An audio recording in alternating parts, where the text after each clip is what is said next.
You're listening to This Week in Cardiology from theheart.org on Medscape.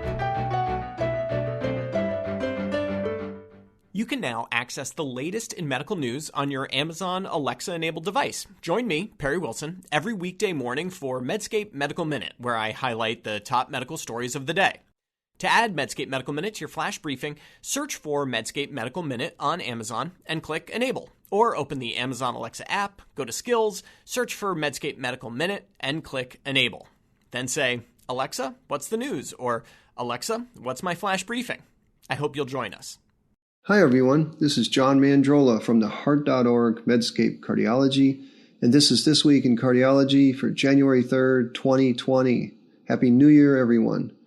This week, Excel, again, Noble 5-year results, alcohol and AFib, cardiac devices, hospital consolidation.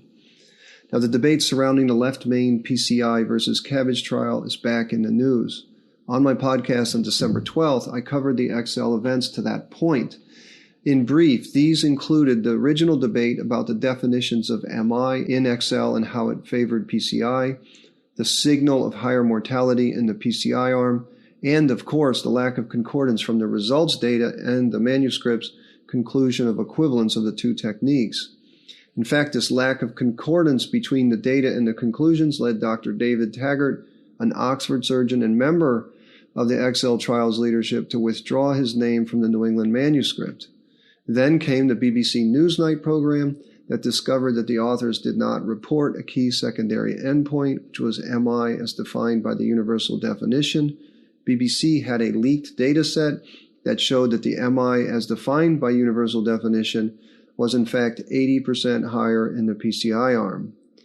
Then the European Association of Cardiothoracic Surgeons pulled their support of the guidelines and called for a reevaluation.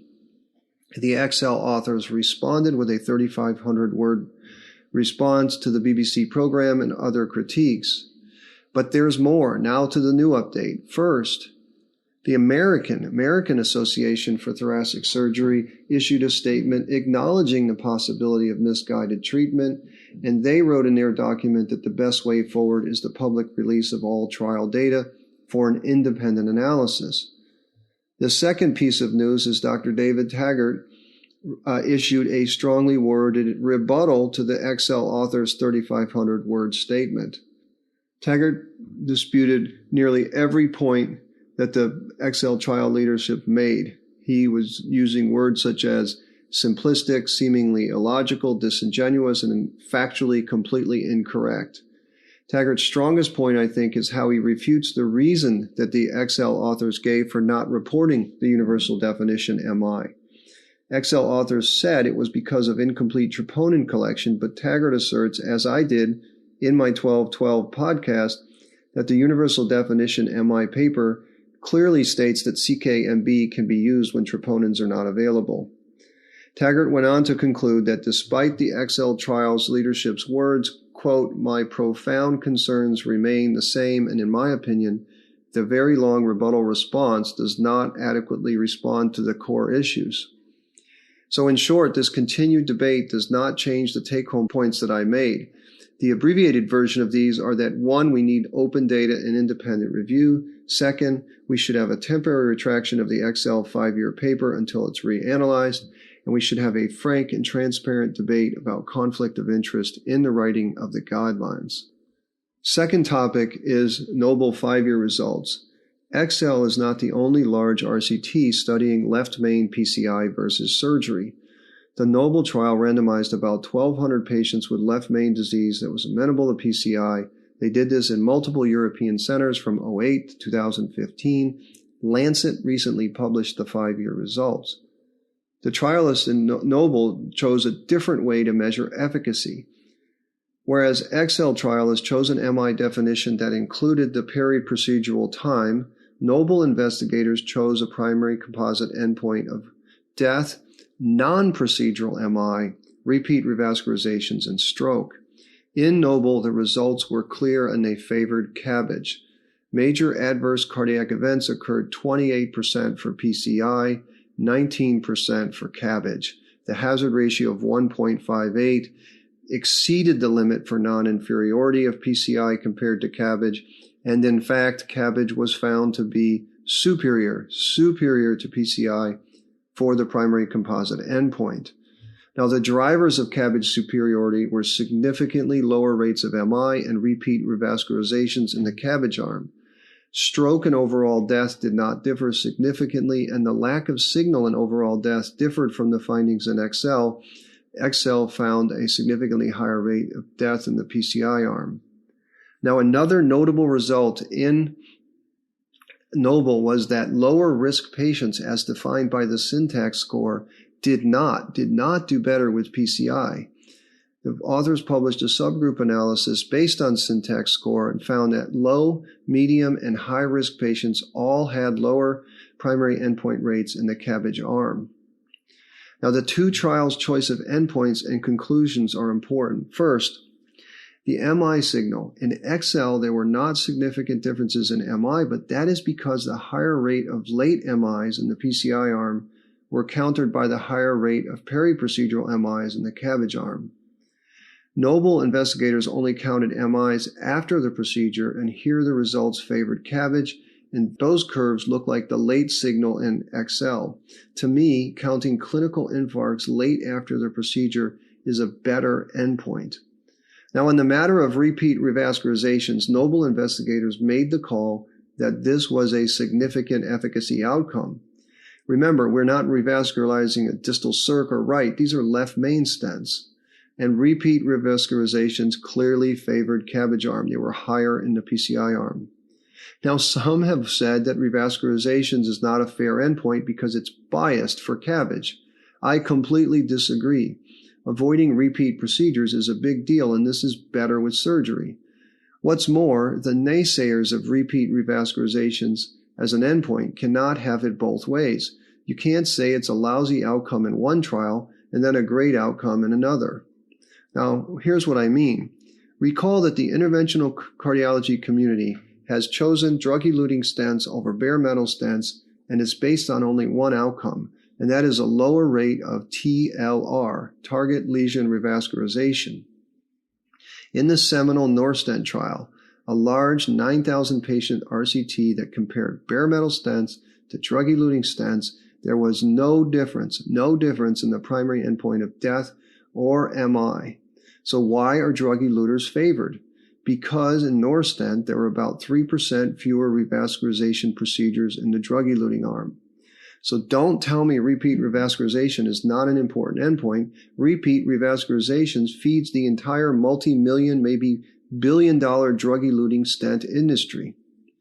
One final point about this trial. In the discussion section, the authors emphasized the longer hospitalization, higher rates of blood transfusion, and higher rates of reoperation in the surgery arm. I think this is classic spin because it's language that detracts from the primary endpoint. Saying surgery is harder to get through than PCI is like saying rain is wet. Of course surgery is harder upfront procedure. That's why we measure long-term outcomes. That is why we measure composite hard endpoints. So in summary, the NOBLE results clearly support CABG as a preferred strategy for left main therapy. It also refutes the 1A recommendations in the guidelines. Third topic today is AFib and alcohol. Now, there used to be three main approaches to AFib care: stroke prevention, rate control, and rhythm control. There are now four. I tell patients it is like four legs of the table. The fourth leg of the table is risk factor modification, or you could say these are tricks to improve atrial structural and electrical health. Typically, they're weight loss in the obese, treatment of sleep apnea, regular exercise in sedentary patients, and reduction of alcohol intake. Now, one of the critiques of these common sense recommendations is that most are based on observational data. This week, researchers from Melbourne, Australia, changed that. Alexander Voskoboynik and his colleagues from Melbourne performed an RCT of alcohol abstinence in patients with symptomatic atrial fib. These were moderate drinkers who drank on average 16 drinks per week, and they were randomized to either abstinence or control. The two primary endpoints were freedom from recurrence of AFib and total AF burden. Now, the researchers screened almost 700 patients to finally enroll 70 patients in each arm. 500 of the 700 patients were not willing to consider abstinence. And the short of it is that both primary endpoints improved significantly in the alcohol abstinence arm. There were other positives as well. The abstinence group had fewer AFib-related hospital admissions, they lost more weight, and had better symptom scores.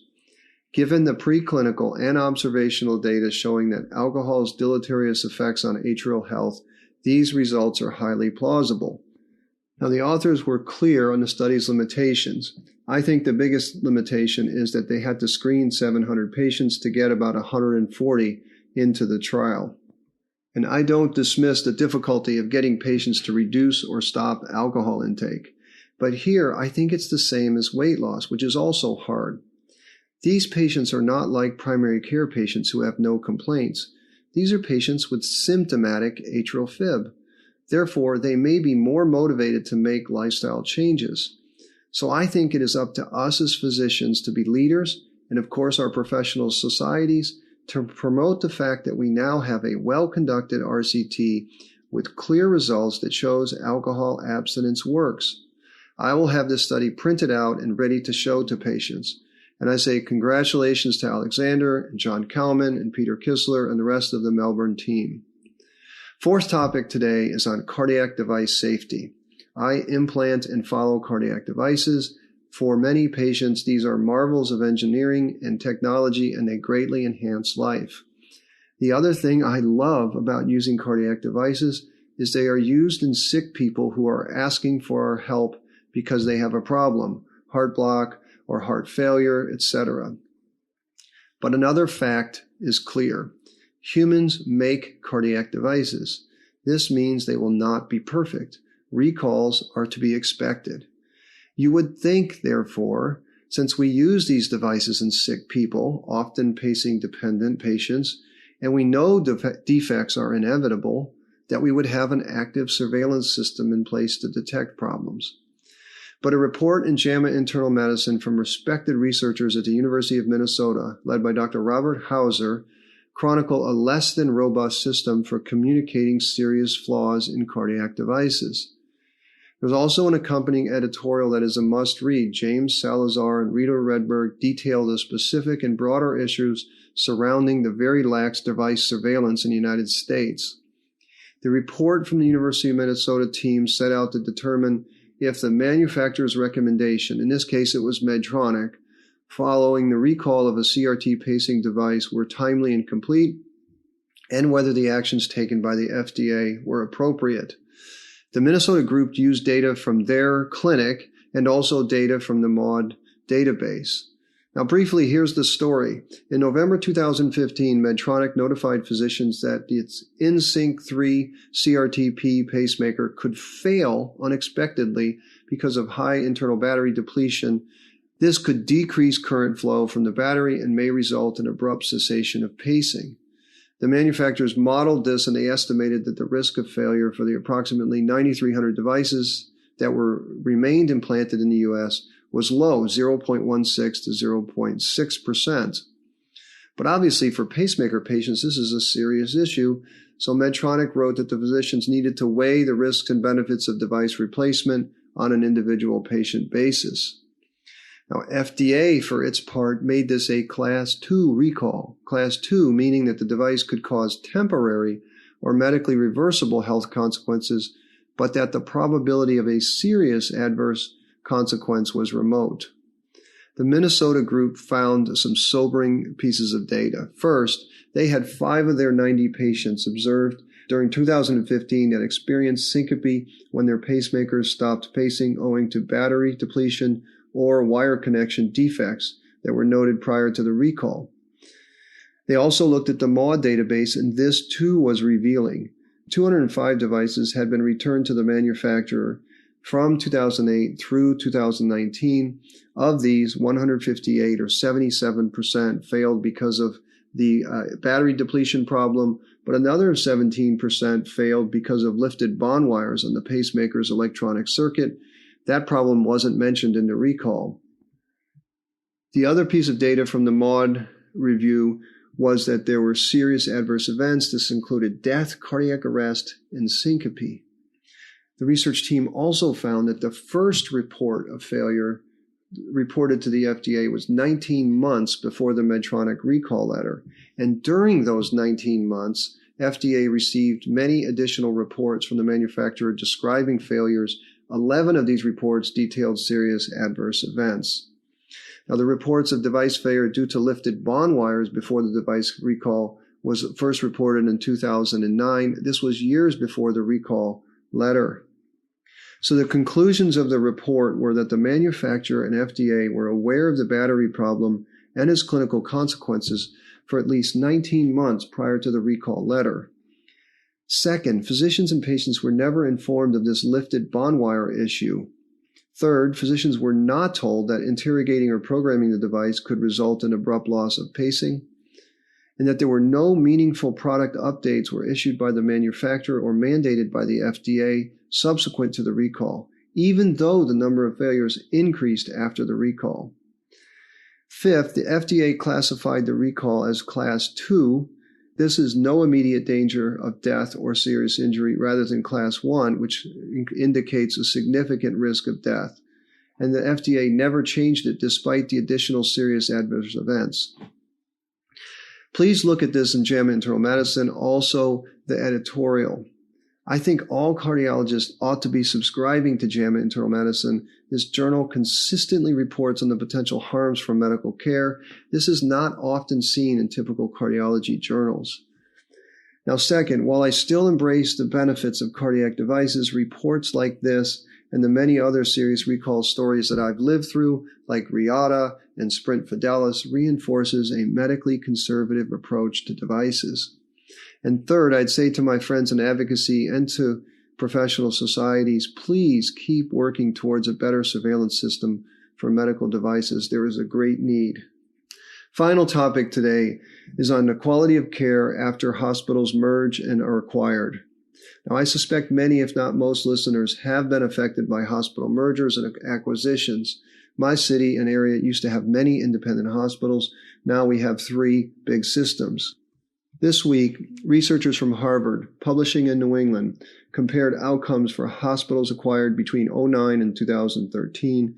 They used data from Medicare claims and hospital compare data, and they wanted to measure 4 measures of quality of care: a composite of clinical process measures, a composite of patient experience measures, of course mortality, and readmissions.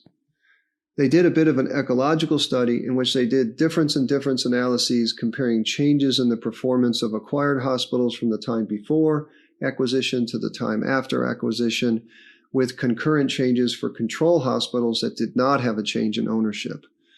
They had 246 acquired hospitals versus nearly 2,000 control hospitals, and the results showed that hospital acquisition by another hospital or hospital system was associated with modestly worse patient experiences and no significant changes in readmission or mortality rates. Now, they couldn't make any conclusions on effects on process measures, but to interpret these findings, we must also consider that the large number of studies have been published that chronicle the fact that consolidation of hospitals have led to higher negotiated prices with private insurers. I'll try to avoid cynicism here, but what this combination shows is a carefully done study which finds modestly worse patient experiences and no change in readmissions and mortality. This study makes the podcast because it, like so many studies, refute the notion that just because something makes sense does not mean it works. Here, the concept that made sense was that mergers and acquisitions could lead to more efficiencies, like in scale, more expertise, and lower cost. But in fact, this paper, plus the others that show higher cost with acquisitions, dispute that simplistic notion.